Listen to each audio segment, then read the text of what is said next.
Hello friends, welcome to our channel.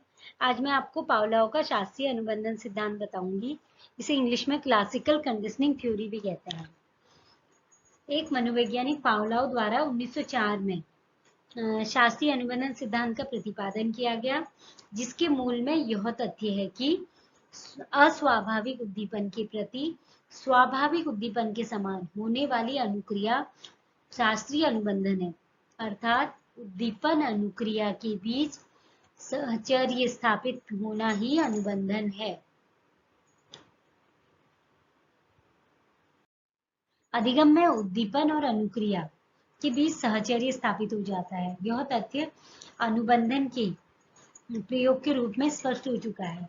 अनुबंधन दो प्रकार के होते हैं। सबसे पहला शास्त्रीय अनुबंधन यानी अनुकूलित अनुक्रिया, और दूसरा है क्रिया प्रसूत। अब अनुबंधन क्या है? एक प्रक्रिया है जिसमें एक प्रभावहीन उद्दीपन यानी कोई भी वस्तु या परिस्थिति हो सकती है, इतनी प्रभावशाली हो जाती है कि वह गुप्त अनुक्रिया को प्रकट कर देती है। यहाँ पहले शास्त्रीय अनुबंधन पर प्रकाश डाला जा रहा है। शास्त्रीय अनुबंधन को समझने से पहले भी हम ये जान लेते हैं कि मनुष्य में अनेक क्रियाएं होती हैं। जैसे सबसे पहली होगी कुछ जन्मजात होती है, जैसे सांस लेना और पाचन संस्थान या रुधिर संस्थान आदि, ये स्वचालित होती हैं। सांस लेना खुद होता है। ऐसी दूसरी है मनोवैज्ञानिक क्रियाएं, जैसे पलक झपकना, छींकना, लार आना, इन्हें अनुबंधन क्रियाएं भी कहते हैं।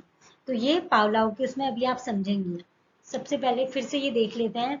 पावलोव ने 1904 में इस सिद्धांत का प्रतिपादन किया था। पावलोव एक शारीरिक चिकित्सक थे। तो उन्होंने क्या किया, ये प्रयोग एक डॉगी पे किया। उन्होंने क्या करा, डॉगी की जो लार होती है, लार ग्रंथि होती है, उसका ऑपरेशन कर दिया और उस ग्रंथि का संबंध सीधे एक ट्यूब द्वारा कांच की बोतल से स्थापित कर दिया। तो उससे क्या हो रहा था, जो डॉगी की लार थी वो एकत्रित होकर कांच की बोतल में जमा हो जा रही थी। इस प्रयोग को पावलोव ने इस प्रकार किया कि डॉगी को खाना दिया जाता था, तो खाना देने से देते ही उसके मुंह से लार आना आरंभ हो जाता था। खाना देने के पूर्व घंटी बजाई जाती थी और घंटी के साथ साथ खाना दिया जाता था।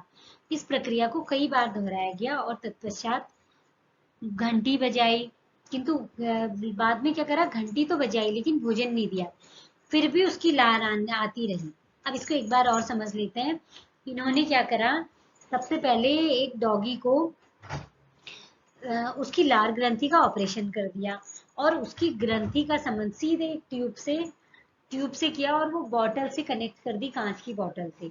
तो अब उसकी जब जब लार टपक रही थी तो वो सीधे बॉटल में जमा हो जा रही थी।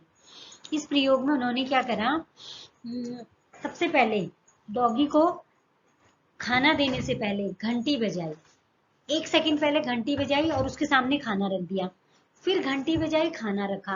तो इससे क्या हो गया, जैसे ही घंटी बज रही थी वैसे ही उसकी लार टपकने लग जा रही थी, क्योंकि डॉगी को ये पता था कि पहले घंटी बजेगी फिर खाना मिलेगा।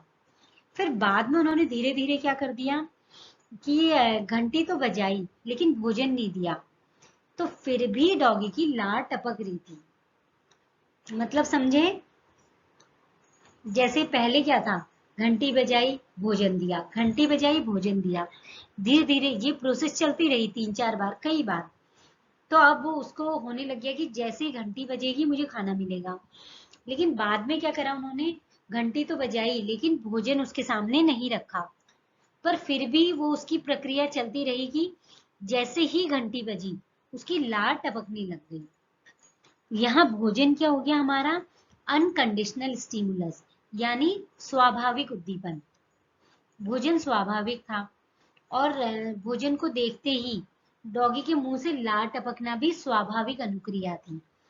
इसे अनकंडीशनल स्टिमुलस यानी रिस्पॉन्स कहा जाएगा, जिसका अर्थ है, अभी देखते हैं।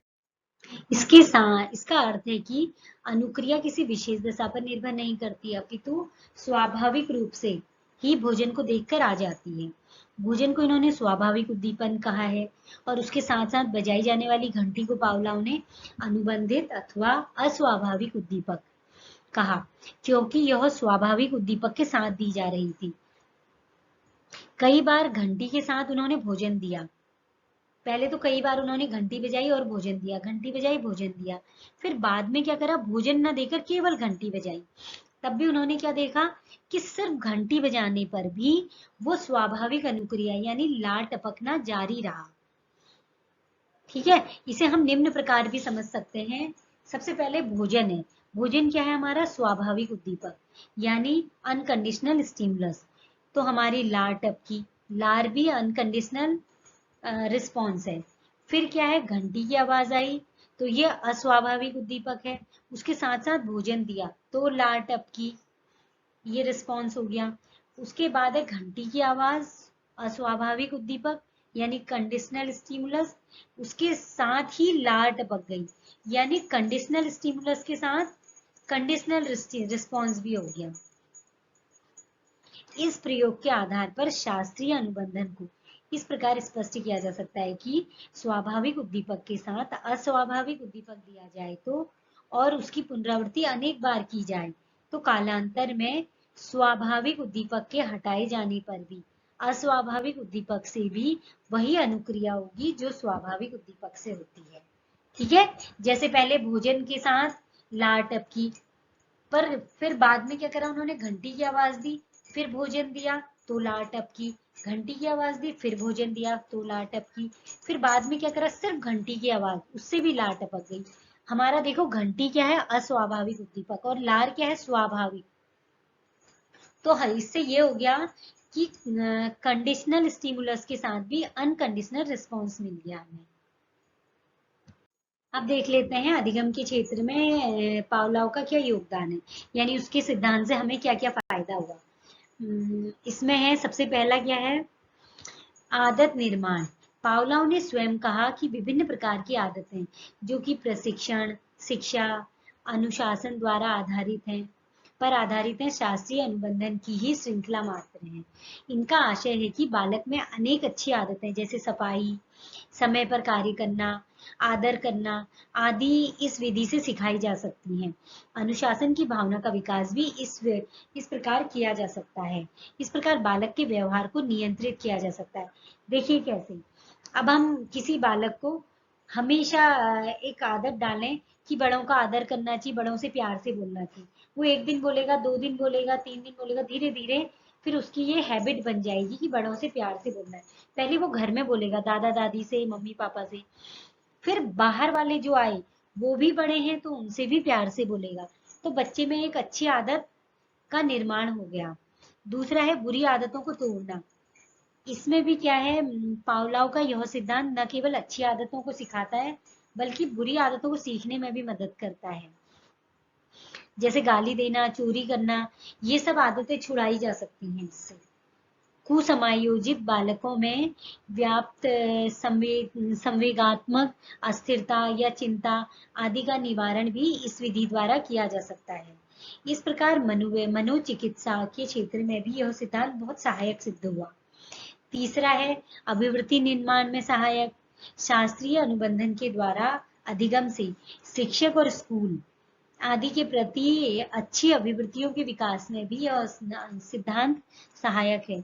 पशुओं का प्रशिक्षण, इस सिद्धांत के द्वारा पशुओं को प्रशिक्षित किया जाता है। जैसे सर्कस में हम जानवरों को प्रशिक्षित करते हैं जिससे वो बहुत सारे कर्तव्य हमें सिखाते हैं, उसका भी इस सिद्धांत से ही हमें सपोर्ट मिला है इस सिद्धांत का। फिर देखते हैं शास्त्रीय शिक्षा में शास्त्रीय अनुबंधन के यूजेस क्या क्या है शॉर्ट फॉर्म में। सबसे पहला, यह सिद्धांत सीखने की स्वाभाविक विधि पर आधारित है। नंबर 2, अनुबंधन सिद्धांत पशु पक्षियों में प्रशिक्षण में भी सहायता करता है। नंबर 3, इस सिद्धांत के उपयोग से मंद बुद्धि बालकों में अधिगम को बढ़ाया जा सकता है, यानी लर्निंग प्रोसेस उनकी थोड़ी सी बढ़ाई जा सकती है। चौथा है, यह सिद्धांत बालकों में अच्छी आदतों के निर्माण और बुरी आदतों को छोड़ने में सहायक होता है। फिर पांचवा है, शिक्षण में शिक्षण सहायक सामग्री का उपयोग इस सिद्धांत के आधार पर किया जा सकता है।